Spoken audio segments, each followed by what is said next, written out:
how do you see the spin-offs coming into South Africa? You mentioned the benefits of gas. Do you see that as power plants? Do you see it as new industries? How do you see that coming? We're aware that government has got a planned gas to power program, which could be a multi-billion rand investment to the country by international developers and local investors. How do you see that playing out in the South African market? Well, look, I mean, just to give you an example, the projects, the Coral LNG that was built was, in excess of a $30 billion project, right? CapEx. The one that's being looked at by Enadaco right now is also a magnanimous number.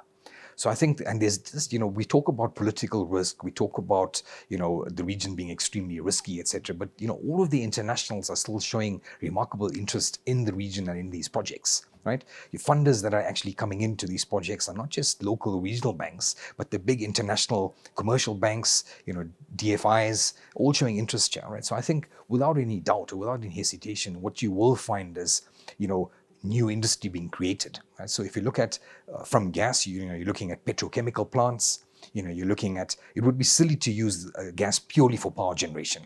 So if you look at the Middle East as an example, Saudi Arabia, they've actually moved away from using gas for power generation, although they have an abundance of gas, to actually using that for industrialization, where you can actually create jobs, create factories, and then you get the economy going again.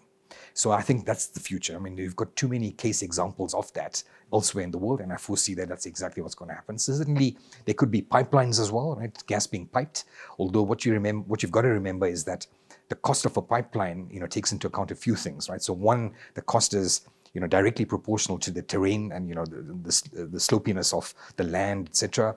The distance, the pressure, and all of that. Which and then what you don't want is a pipeline to become a stranded asset in time. So I think probably the low-hanging fruit for accessing gas for South Africa would be to LNG, right? So you've got these 3 plants that are planned, LNG plants that are planned in Mozambique. The easiest way is to, Mozambique's on the coast, to actually ship it to whichever port we actually deem necessary, whether it's Richards Bay, Akuga, or Saldanha. It's just pretty easy. But I think the spin-off effects from latching onto that gas are going to be huge for the region. And that's going to result in stability for the region.